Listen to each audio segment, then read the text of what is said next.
나의 죄를 씻기는 예수의 피 밖에 없네. 다시 정케하기도 예수의 피 밖에 없네.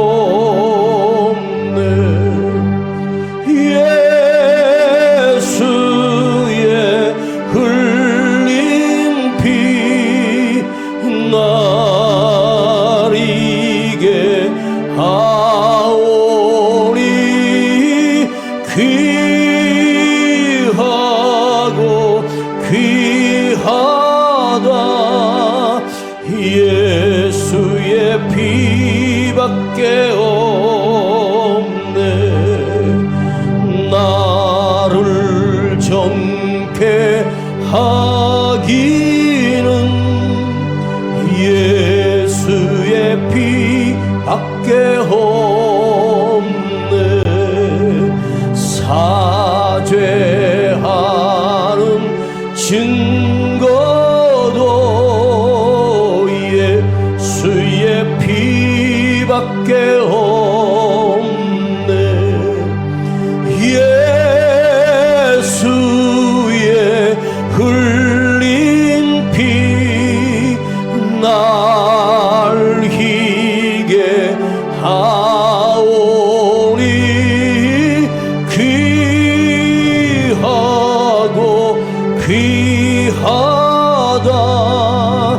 예수의 피밖에 평안함과 소망은 예수의 피밖에 없네. 나의 의는 이것뿐 예수의 피밖에 없네. 예수의 흘린 피 날 이게 하오니 귀하고 귀하다. 예수의 피밖에 없네.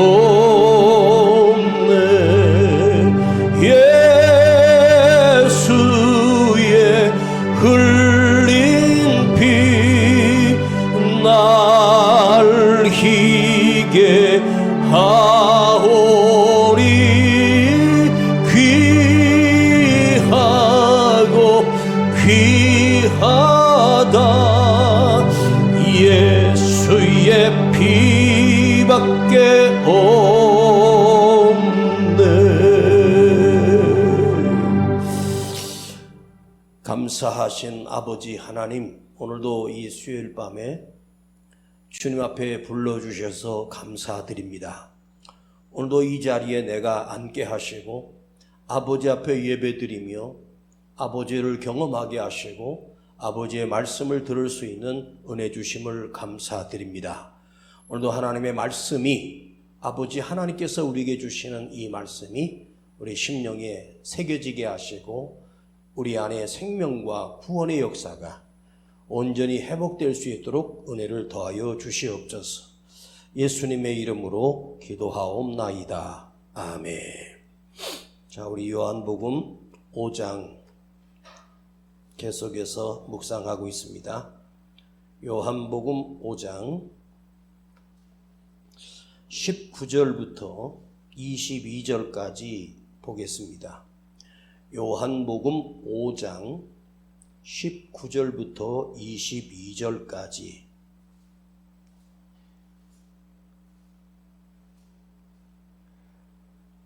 (19절로) 21절까지 22절까지 읽겠습니다. 그러므로 예수께서 저희에게 이르시되 내가 진실로 진실로 너에게 이르노니 아들이 아버지의 하시는 일을 보지 않고는 아무것도 스스로 할 수 없나니 아버지께서 행하시는 그것을 아들도 그와 같이 행하느니라.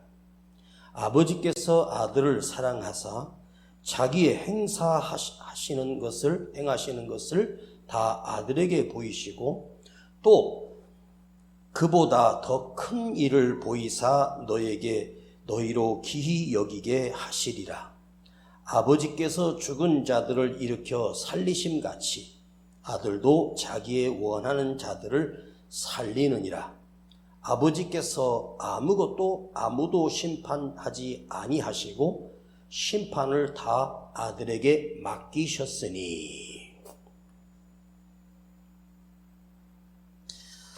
베데스다 연못에 38년 된 병든 자가 회복되고 일어났습니다. 이때 유대인들이 당신은 신성 모독죄를 지었으니 죽어야 한다. 하나님께서 정하신 안식일을 범했으니 너는 죽어야 한다. 그리고 그때부터 유대인들은 예수님을 죽이기로 결단하고 주님의 때에 시간이 주님을 건드리지 못하다가 주님께서 그 때와 고난을 주셨을 때 그들이 주님을 잡으시고 주님은 일부러 잡혀가셨고 스스로 무능하게 십자가에 못 박혀 피 흘려 죽으셨습니다. 이것이 우리를 구원해내는 능력이 그 안에 있었습니다.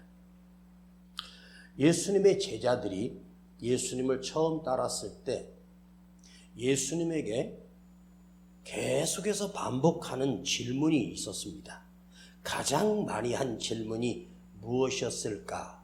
성경을 읽어보면 예수님, 하나님께서 보내셨으니 천국이 진짜 있어요? 천국은 어떻게 생겼어요? 천국은 색깔이 뭐예요? 천국은 어떤 곳이에요? 천국에 대하여 예수님께 물으셨습니다. 천국에 사셨던 주님께서 이 땅에 머물리고 오셨으니 천국에 대한 것은 예수님만 알 수 있지 않습니까? 제가 어릴 때 깡촌에 살 때 서울이라고 하는 것은 꿈만 같은 곳이었습니다. 그때 제가 국민학교 1학년 때 우리 담임 선생님이 여자 선생님이었습니다. 그분은 서울에서 오신 분입니다. 방학 때 그 선생님이 서울로 가셨다가 방학 끝나고 교실에 오셨어요. 책받침을 하나씩 나눠주셨어요.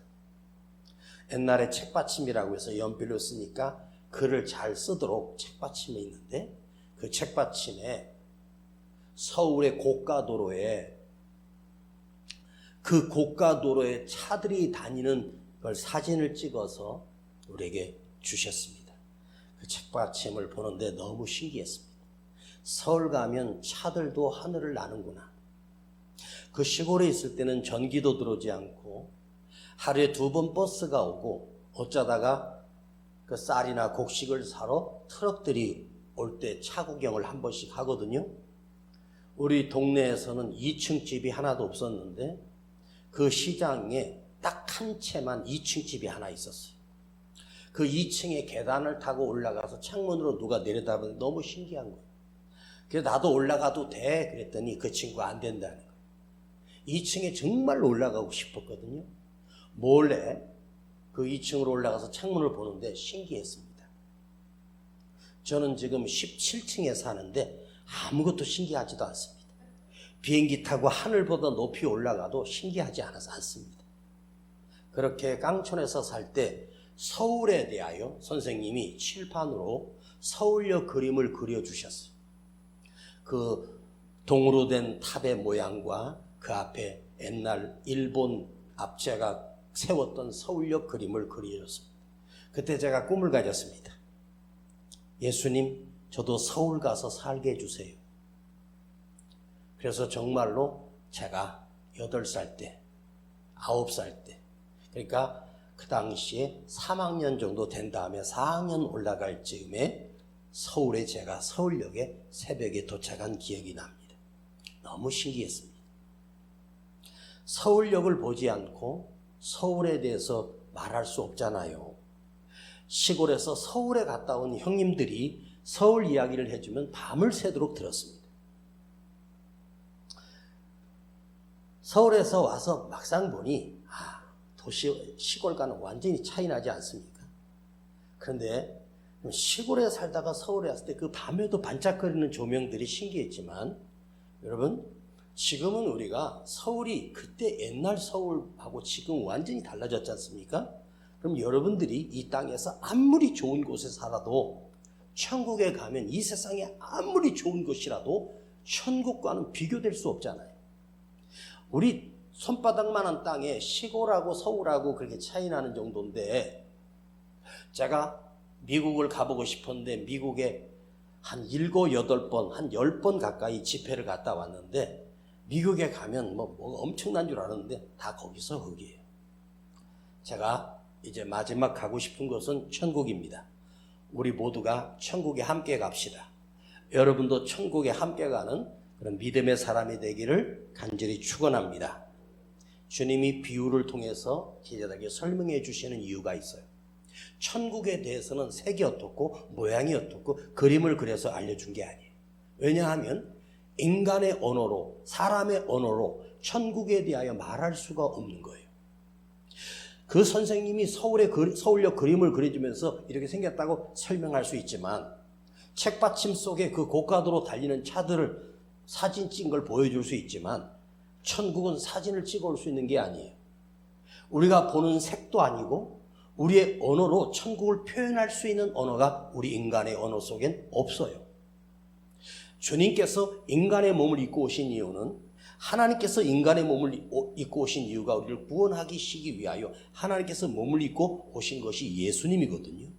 그런데 천국을 자꾸 물어보니까 비유를 할 때, 우리가 비유를 들어 예를 들면 할 때 그 예를 통해서 그것을 이해하기가 쉬운 가장 좋은 장이 비유를 들은 거거든요. 자, 비유법으로 설명할 때 천국에 대해 수없이 말씀했는데, 천국은 마치 밭에 감추인 보화와 같다. 어느 가난한 사람이 남의 밭에 가서 열심히 일하다가 그 밭에 땅을 일구다가 갑자기 뭔 소리가 나서 파보니까 큰 항아리가 땅속에 묻혀 있는 거예요. 이상하다. 왜 여기 항아리가 묻혀 있지? 그걸 뚜껑을 열어보니까 거기에 온갖 금은 보화가 가득 차 있는 거예요. 옛날 할아버지가, 엄청난 부자가 자식에게 물려주려고 금은 보화를 몰래 숨어 두었다가 자식한테 말하지 못하고 돌아가셨나 봐요. 그런 게 많았거든요. 은행 있고 누구한테 맡길 때가 아니니까. 이 가난한 사람이 생각한 거예요. 남의 밭에 가서 하루 1,000원을 받고 밭을 일구는데, 가난한 우리 집이 이 밭을 어떻게 내 밭으로 소유할까 생각한 이 사람이 다 숨겨두고 생각했어요. 법적으로 주인에게 알리면 그 보화를 반으로 나눠야 돼요. 주인과 발견한 사람이. 그럼 주인이 가져갈 확률이 높잖아요. 이 사람이 생각했어요. 저 밭을 사면 저 안에 있는 저 보화는 내 거다. 얼마나 지혜로워요. 그래서 이분이 돌아가서 아내에게도 말하지 않고 그 가난한 집 모든 수저, 모든 밥그릇, 돈 될 만한 거 다 팔았어요. 다 팔았더니 요즘 시세로 한 돈 100만 원 손에 쥐었어요. 주인에게 100만 원을 들고 찾아가서, 주인님, 지난번에 제가 그 옥수수 심으라는 그 밭, 제가 그거 저에게 100만 원을 파실래요? 그러니까 주인이 시세가 10만 원도 안 가는데 이 미친놈이 100만 원을 산대요. 그래서 주인이 계약서를 써줬어. 계약서를 찍고 쓰고 거기에 도장을 다 찍고 이제 그 밭을 자기 명의로 완전히 이전을 해놨어요. 그럼 그 사람이 거기에다 콩을 심겠습니까? 옥수수 심겠습니까? 배추 심겠습니까? 아무것도 심을 필요가 없어. 내 것을 완전히 소유한 다음에 아내에게도 말하지 못했어. 형제들이 미쳤다고 그랬어. 예수 믿으면 다 미쳤다는 소리 듣거든요. 근데 말 못해. 완전히 다 산 다음에 가서 그 장소를 자기가 알고 있으니 그걸 봐서 금은 보화를 거기서 꺼내서, 이 사람이 그 나라 그 전체에서, 전 세계에서 가장 큰 부자가 되었다는 이야기가 밭에 감추인 보화다. 천국을 발견한 자는 네 전부를 팔아도 아깝지 않다. 밭은 신앙이요 믿음의 생활인 교회다. 그 밭 속에, 그 교회 안에 말씀 속에 보화가 있다. 그것이 천국이다. 이걸 아는 사람은 내 인생을 거기에다 다 쏟아 붓는다. 이걸 주님이 말씀해 주는 거예요. 천국은 진주를 파는 장사다. 이스라엘 백성들은 평민이든 양반이든 부잣집이든 다 진주를 소유합니다. 가장 값진 진주를 가진 사람이 그 진주를 보고 그 사람을 인정해 주는 거예요. 노예들은 진주가 없어요. 집집마다 귀한 진주를 가지고 그 진주를 자랑합니다. 그 진주의 가치에 따라서 그 사람의 급이 달라지는 거예요. 요즘은 집에 몇 평 사냐, 차가 무슨 차냐, 은행에 뭐가 있냐, 이거로 가진 재산으로 하지만 이스라엘 백성들은 진주를 가지고 자기 신분을 바꿔요. 근데 이 진주를 팔러 다니는 장사꾼이 있습니다. 이 사람이 얼마나 많은 지역을 다니며 진주를 팔았겠습니까? 그럼 진주를 오래 팔다 보면 이 장사꾼은 어떤 진주가 가장 가치 있는 진주인지, 어떤 진주가 가장 비싼 진주인지를 구별할 줄 알잖아요. 다이아도 눈으로 볼 땐 다이아지만 급이 달라요. 그래서 만원경 같은 거로 렌즈를 끼고 그 다이아몬드를 보고 이 다이아몬드가 몇 캐럿인데 값이 10억짜리입니다. 100억짜리입니다. 이게 나와요. 아무리 좋은 다이아몬드라도 누가 그걸 갖다 깎았냐에 따라서 가치가 달라지죠. 그런데 이 사람이 그 많은 진주를 주머니에 차고 다니면서 진주를 팔아서 이득을 섭취하다가 어떤 동네에 이르러서 어떤 분에게 진주를 팔러 갔더니 그 사람이 옛날 할아버지로부터 물려받았던 진주인데 자기의 진주를 보여줍니다. 근데 그걸 보는 순간 이 사람이 자기 인생에 이렇게 좋은 진주를 처음 봤어. 그래서 자기가 가진 진주, 그 주머니에 있는 아무리 귀한 진주들을 다 그 사람하고 다 주면서 이거 하나랑 나랑 바꾸자. 그랬더니 그 사람이 이거 하나랑 당신이 가진 그 좋은 진주들 300개 하고 바꾸자니까 이 사람이 바꿔줬어요. 근데 장사꾼은 내가 가진 300개 하고 그 진주 하나고 3만 개가 있어도 그 진주 하나가 더 가치가 있는 걸 아는 거예요. 그게 천국이다. 왜 바꿨을까요? 바보예요? 아니에요. 그게 천국이다. 천국을 아는 자만이 이거 얼마나 소중한지를 안다 하는 걸 주님이 말씀해 주는 거예요. 세상에 여러분이 아무리 좋은 걸 가져도 천국하고 바꾸지 마세요. 바꿀 수 없는 것이 천국입니다. 왜 바꿨을까요? 나는 이 진주를 아는 사람이 전문가예요. 그러니 내 지금 가졌던 전체하고도 그 진주 하나랑 바꾸는 거예요. 그리고 그 다음부터 그 사람은 진주 장사 안 해. 가장 귀한 진주를 품에 가졌으니, 가장 거룩한 것을 가졌으니 세상이 부럽지 않아요. 최고의 진주를 분별할 줄 아는, 진리의 말씀을 분별할 줄 아는, 주님을 알아보는, 주님이 믿어지는 진주 같은 믿음, 그걸 말하는 거예요. 여러분, 천국을 누구를 앉혀놓고 예수 믿으라고 하면서 천국이 있다 그러면 그 사람이 그 믿어요? 그러면 나에게 천국이 진짜 있냐고 한번 증명해 보라 그러면 우리들 중에 천국을 증명해낼 사람이 어디 있어요? 예수님이 천국에서 오신 분도 비유로만 설명하셨어요. 천국은 인간의 언어로 말할 수가 없는 게 천국이에요.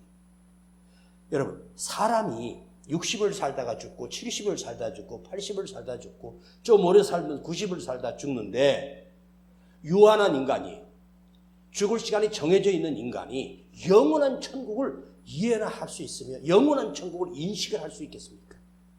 불가능한 거예요. 하루 사이가 내일을 어떻게 알아요? 몰라요. 인간은 자기 한계선 안에서 끝나는 거예요. 그런데 우리가 예수를 믿는 믿음으로 말미암아 천국을 알게 되고 믿게 되었다는 사실은 얼마나 소중하고 귀한 일인가. 자, 하나님께서 이스라엘의 선지자를 삼으면서도 아무리 위대한 선지자도 하늘을 보여주지 않았어요. 신구약 성경에 주님이 딱 한 사람에게만 천국을 보여주셨는데 그 사람이 누구냐? 사도 바울입니다. 3000층을 주님께서 보여주셔요. 근데 바울은 그것을 언급 한 번 하고 더 이상 안 해. 내가 이걸 보고 왔다고 너에게 얘기하면 내가 내 영적인 자랑거리가 될 것 같아서 내가 숨긴다. 바울이 끝까지 순교할 수 있었던 이유는 천국에 계신 주님을 보고 왔기 때문에 그는 흔들릴 수가 없었어요. 오늘 여러분들이 눈으로 보여줘서 믿는 자가 아니라 믿음으로 보여줘서 나의 믿음을 세상과 바꾸지 않는 거룩한 믿음이 되기를 간절히 축원합니다. 아멘.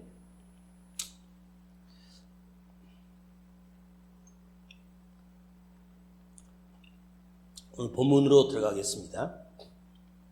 이 19절에서 29절까지 계속되는 말이 나의 아버지, 나의 아버지, 나의 아버지께서 아버지가 보내셨고 그 아들이 나다.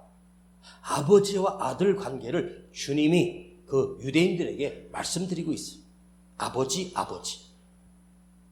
그리고 제자들을 만나서 처음으로 가르친 것이 아버지께서 나를 보내셨다.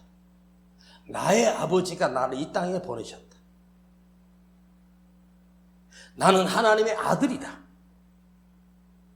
그리고 그 아버지가 나를 믿는 자에게는 너 또한 그 하나님이 너의 아버지시니라. 구약에는 하나님을 쓸 때 여호와, 엘로힘, 야훼, 엘샤다이, 전능자, 니시, 승리의 하나님, 샬롬, 평안의 하나님, 이렇게 하나님을 구별해서 불렀어요. 구약의 성경을 집필하거나 다른 사본으로 옮길 때 그 기록자가 여호와라고 하는 이름이 나오면 여호와라고 이름을 못 써요. 그리고 금식을 하고 몸을 씻고 옷을 다시 새로 입고 경건한 마음으로 기도한 뒤에 여호와 이름을 데오스 한자를 써요. 그만큼 여호와를 아주 경외하며 여호와 이름을 쓸 때도 그들은 두려운 마음으로 썼어요. 그런데 주님이 오신 후에 우리에게 그 여호와를 너희의 아버지시다. 아버지 하나님이시다. 여호와 하나님을 주님이 오신 다음에 호칭이 아버지로 바뀌었어요. 하나님이라고 하는 존재가 계셔요. 하나님이라고 하는 존재를 누군가 세상 사람이 느낄 수도 있고 믿을 수도 있고 믿지 않을 수도 있고 인정할 수도 있고 인정하지 않을 수도 있습니다. 근데 하나님이라고 하는 분이 있다는데 근데 모르는 사람은 하느님이 계신다 그래. 여러분 하나님과 아버지라고 하는 이 두 단어를 차이를 한번 생각해 보세요. 하나님 나와 아무 상관없어요. 계시든 안 계시든 나와 아무 상관없어요. 근데 아버지 그럼 뭐예요? 아버지와 하나님과는 전혀 달라요. 아버지가 된다라고 하는 말은 핏줄이 연결되어 있다는 뜻이에요. 여러분이 아버지 하나님이라고 부른다라고 하는 사실은 놀라운 일입니다. 하나님은 계셔도 안 계셔도 나와 아무 상관없어요. 그런데 내 아버지다 할 때 그 하나님의 존재가 나의 아버지로 들어올 때 내 안에 하나님의 생명을 이어받은 여호와 하나님의 피가 내 속에 흐르는 거예요. 오늘은 비가 왔으니까 제가 재미난 얘기 해줄게요. 여러분 비 오는 날 수요일 날 오면은 더 은혜를 많이 받습니다. 두 젊은 남녀가 사랑해서 결혼을 했어요. 그런데 아무리 아이를 가지려고 해도 아이가 안 생깁니다. 그래서 병원에 가서 남편을 정자를 검사해 봤더니 남편이 정자가 무정자증이에요. 그러니까 생명을 낳을 수 있는 정자가 남편 속에 없는 거예요. 무정자증이라고 해서 이 남자는 여자를 임신시킬 수 있는 능력이 없는 거예요. 이걸 그 아버지가 알고 있어요. 내 아들이 무정자증이라 자식을 못 낳아요. 그래서 이 여자가 그 남편을 버리고 다른 남자를 만나서 동거하다가 아들을 낳았어요. 근데 아들을 딱 낳았는데 다른 남자랑 이 여자랑 결혼해서 낳았는데 이 여자가 그 남자가 아이를 낳는다고 하니까 그 남자친구가 도망가 버렸어. 옛날 남편에게 연락을 했어. 나 아이를 낳으러 왔는데 좀 도와달라.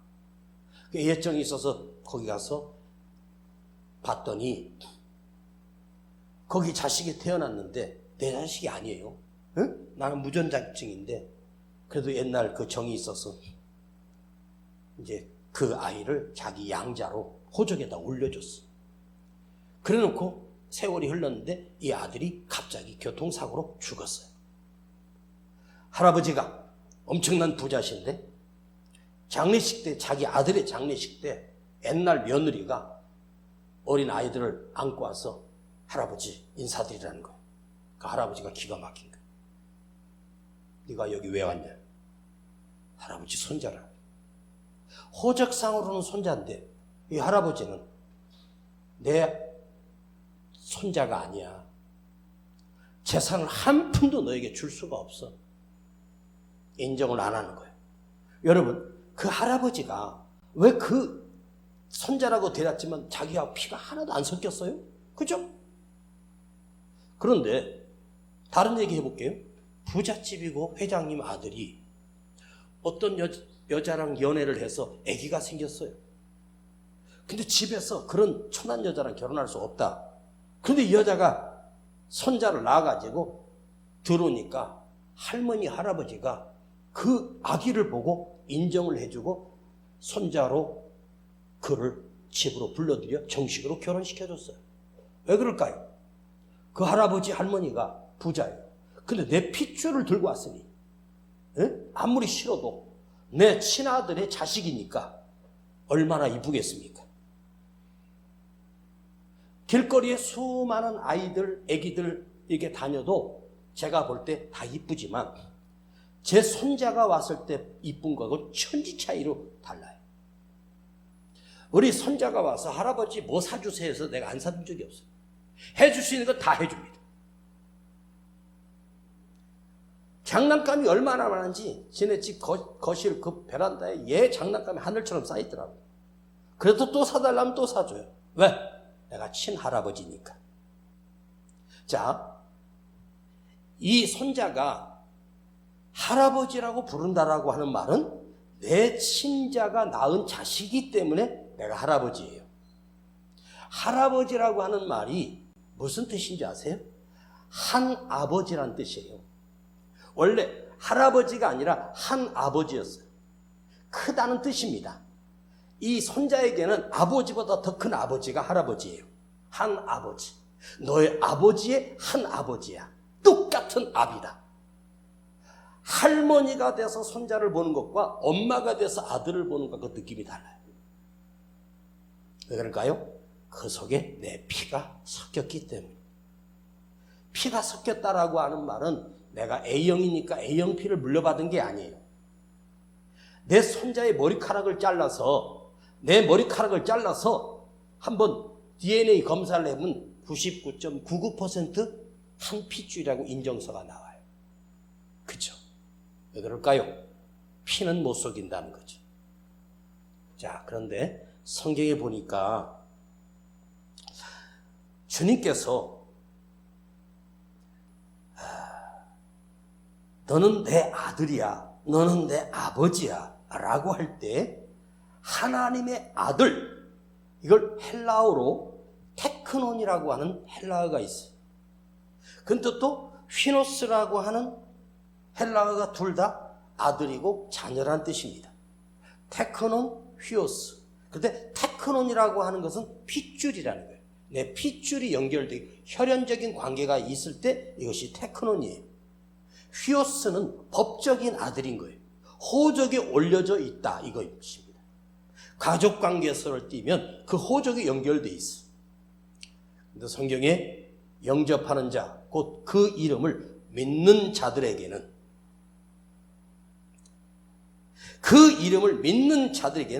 하나님의 자녀가 되는 권세를 주셨으니, 요한복음 1장에 나오는 말이에요. 예수를 영접하는 자, 곧 그 이름을 믿는 자들에게는 하나님의 자녀가 되는 권세를 주셨어요. 하나님의 자녀가 되는데 무슨 권세예요? 하나님의 모든 권세가 나에게 임했다는 거예요.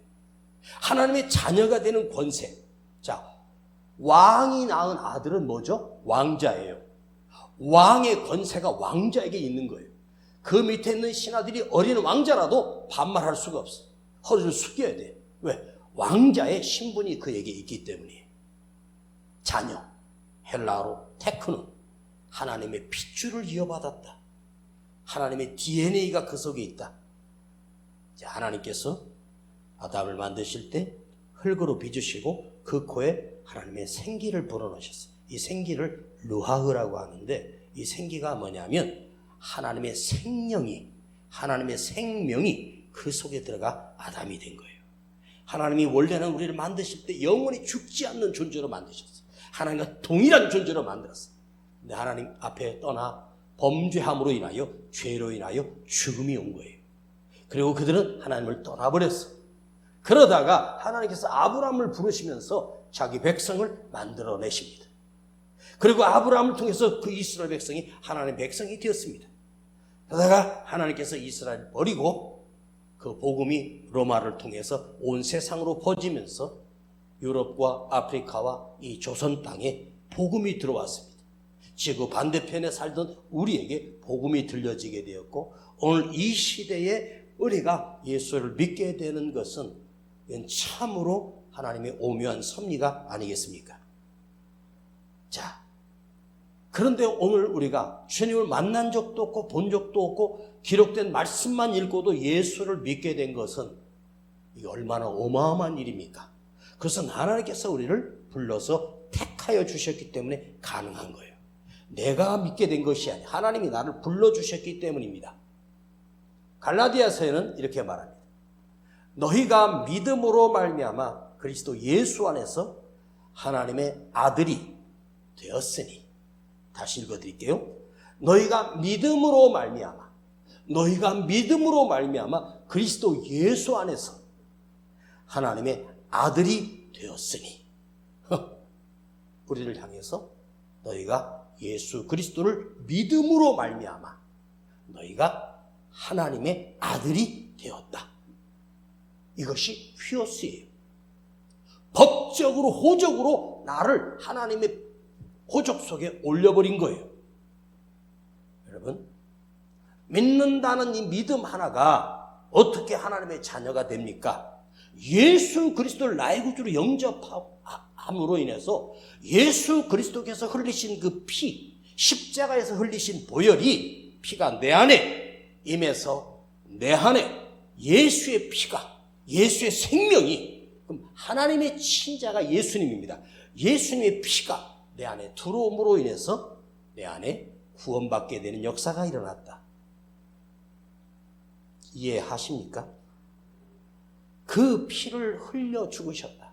왜 주님이 십자가에 못 박혀 죽으셨다 할 때 왜 여러분 머리에 가시관을 쓰고 그 다음 양손을 대못을 박고 옆구리에 창자국을 찌르시고 발에 못을 박아 온몸에 땀과 피를 다 흘려 죽으시게 하셨습니까?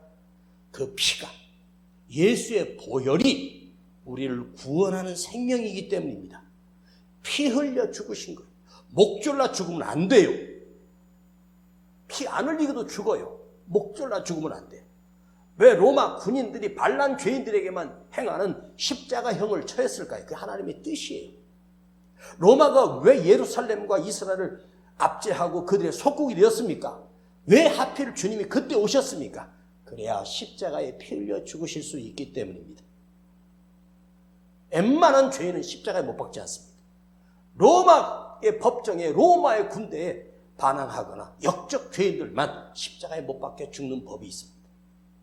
그 짐을 빌라도가 대신 진 거죠.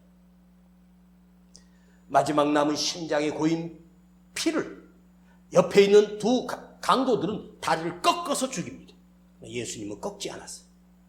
창으로 옆구리를 푹 찔러서 남은 피까지 다 쏟게 하셨어요.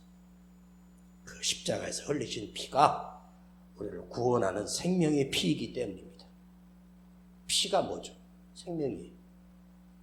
여러분, 손끝에 바늘 한번 쿡 찔러보세요. 혹시 여기 바늘로 푹 찔렀는데 피 안 나오는 사람이 있다면 그 사람은 죽은 사람입니다.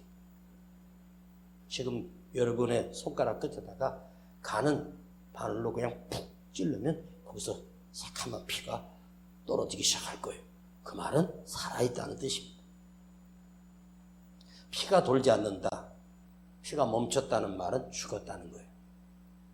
피가 돌기 때문에 우리가 살고 있는 거예요. 우리가 하나님 아버지의 자녀가 되는 것은 그 믿음으로 말미암아, 예수를 영접함으로 말미암아, 영접했다라고 하는 것은 주님이 내 안에 들어오심으로 나의 생명이 되었다는 거예요. 그럼 내 생명 안에 예수의 피가 흐르는 거예요. 그 피를 보고 하나님이 너는 내 자식이다, 나는 너의 아버지다. 하나님이 핏줄로도 내 아들이요, 핏줄로도 내 딸이요, 핏줄로도 내 자녀요, 법적으로도 나의 자녀다. 이게 우리가 구원받은 사실입니다. 이해하시죠? 어렵지 않죠? 설명하려면 밤을 샐 것 같고 끝내겠습니다. 38년 동안 누워있던 죽은 자, 그 사람이 바로 나라고 했죠. 제가 넷째 주 전에 나예요. 나를 찾아오셔서 내 자리를 들고 걸어가라. 벌떡 일어나 그 사람이 걸어갑니다. 근데 이 사람은 자기를 고쳐준 자가 예수님인 줄도 몰랐다가 나중에 그가 예수님인 것을 알게 됩니다. 우리도 나를 구원해내신 주님이 십자가를 2000년 전에 주님께서 완성해 놓으셨는데 우리는 몰랐어요. 2000년 뒤에 태어난 우리가 몰랐어요. 근데 어느 날 복음을 듣고 말씀을 듣고 내가 믿어지게 됐어. 나를 구원해낸 이가 예수님인지 몰랐어요. 나중에 알게 되고 내 죄가 얼마나 크며 내가 회개하게 되었고 주님의 첫사랑을 경험하게 되며 주님의 자녀가 되는 구원의 기쁨을 누리게 되죠. 자, 그런데 그들은 안식일법을 적용해서, 하나님께서 만드신 안식일법을 적용해서 하나님을 죽이겠다고, 하나님의 아들을 죽이겠다고 그들이 작정합니다. 너는 신성모독죄야. 하나님을 모독한 죄야.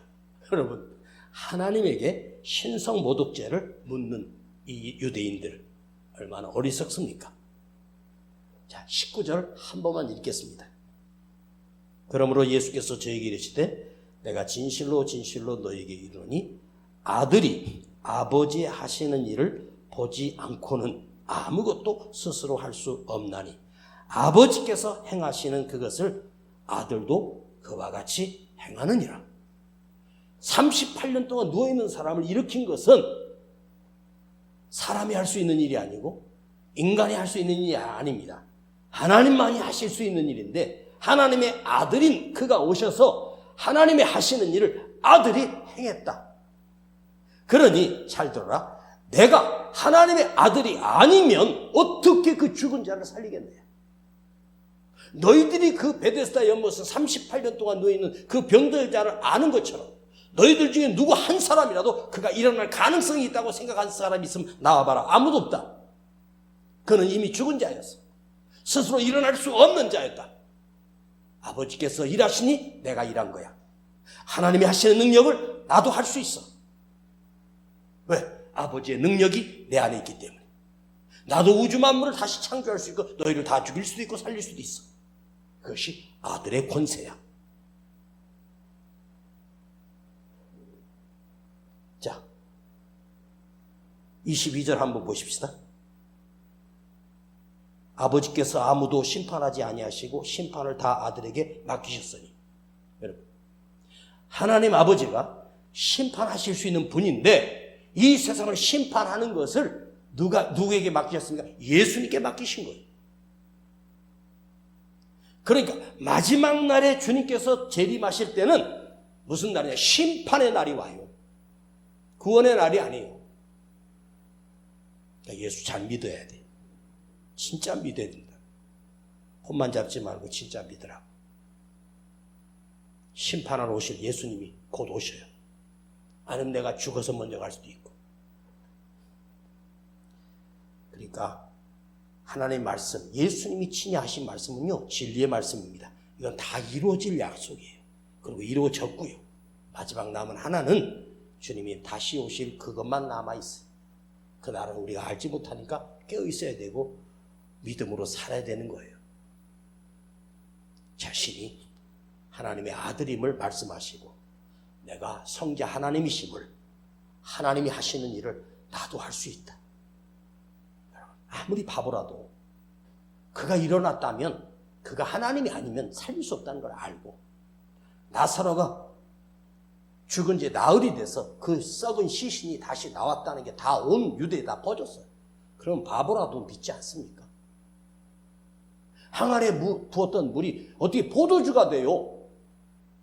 어떻게 그 문둥병자가 그냥 한번 쓰다듬어 주니까 고쳐지고, 소경이에게 그냥 가서 눈을 만져주시니 그가 눈을 뜨고 내가 원하노니 네가 보게 되리라. 그가 어떻게 눈을 뜨고 태어나면서 소경이, 여러분, 눈이 실명해가지고 안과 의사가 눈을 이식해서 하는 건 그건 의술이지 기적이 아니에요.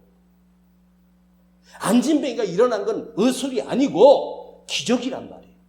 능력이란 말이에요. 지금 2000년이 지난 지금 의술이 발달된 이 시대에도 안진뱅이를 말로 이렇게 세울 사람이 아무도 없어요. 죽은 자가 다시 살아나게 알리는 이 세상에 없어요.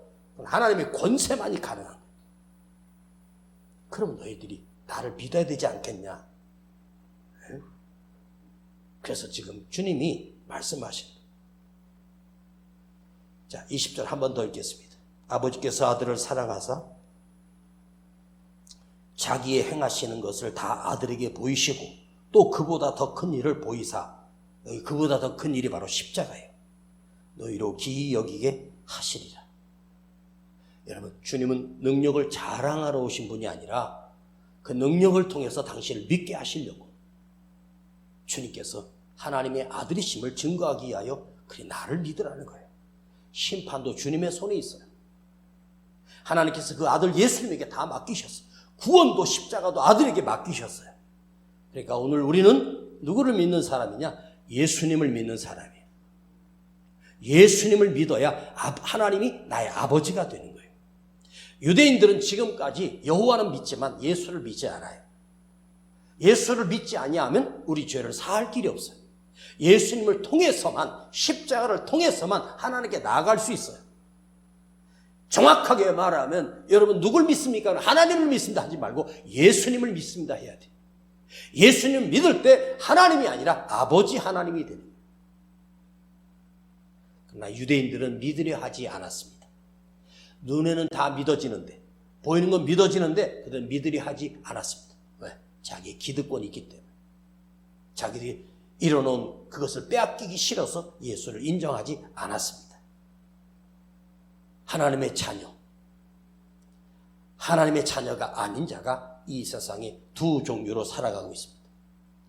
하나님이 아버지가 아닌 자는 이 세상의 모든 성공을 다 가졌고 모든 걸 다 가진 사람이라고 해도 가난하고 가진 것 없는 우리지만 우리는 하나님의 자녀가 된 이 사람이 지금 우리 눈에는 내가 실패한 자인 것처럼 보이지만 아닙니다. 그 사람이 최고의 복된 사람입니다. 할렐루야. 여러분, 하나님이 나의 아버지입니다. 따라합시다. 아버지 하나님. 크게 아버지 하나님. 크게 아버지 하나님. 그 아버지 하나님이 나의 하나님, 나의 아버지가 되시는 십자가에 흘려 죽으신 주님, 그 피가 내 안에 들어와서 나의 죄를 씻어 맑게 해주셨습니다. 이 시간 여호와 하나님이 나의 아버지가 되어주심을 여러분 안에 감사하며 그 아버지가 되는 것이 내 안에서 내 죽는 날까지, 내가 주님 오시는 날까지 영원히 변치 않는 진짜 믿음이 되기를 주님의 이름으로 축원합니다. 아버지 하나님, 오늘 감히 전능하신 여호와 하나님을 아버지라고 부를 수 있게 하시고 아버지라고 부를 수 있는 특권을 주시고 하나님 아버지의 자녀가 되는 권세를 주셔서 감사드립니다. 그 이유는 예수 그리스도를 나의 구주로 내가 믿어지는 순간, 예수 그리스도를 나의 구주로 영접하는 순간 이 놀라운 역사가 이루어지게 됐음을 오늘 우리에게 깨닫게 해 주셨습니다. 끝까지 예수님이 나의 구주요, 그 피가 나를 구원하는 능력이 있음을 내가 입으로 고백하게 하여 주시옵소서. 예수님의 이름으로 기도하옵나이다. 아멘. 나의 죄를 씻기는 예수의 피밖에 없네. 다시 성케 하시는 예수의 피밖에 없네. 나를 정케 하기는, 나를 정케 하기는 예수의 피밖에 없네. 사죄하는 증거도 예수의 피밖에 없네. 나의 죄속 하기는 예수의 피밖에 없네. 나는 공로 없도다. 예수의 피밖에 평안함과 소망은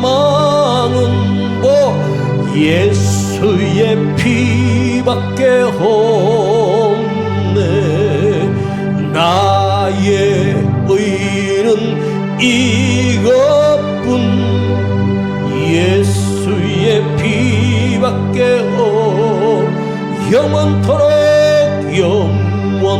영원토록 내 고백, 예수의 피밖에 없네. 나의 찬미 제목은 예수의 피밖에 두 손 높이 들고 예수의 흘린 피 나리게 하오니 귀하고 귀하다. 예수의 피밖에 예수의 피로 말미암아 구원받게 하신 길을 만들어 주셨고, 오늘 내가 그 예수님을 나의 구주로 영접하게 하셔서 예수님을 나의 구주로 믿게 하신 것을 감사하며, 우리 안에 다시 마음을 열고 예수님이 들어오셔서 나를 다스려 주시고 그 피가 내 안에 흘러서 나의 죄가 맑아지게 하시고 거룩하여지게 하옵소서. 그래서 내가 하나님을 아버지라고 부를 수 있는 이 엄청난 권한을 주셨습니다. 주여 부르고 감사하며 기도하겠습니다. 주여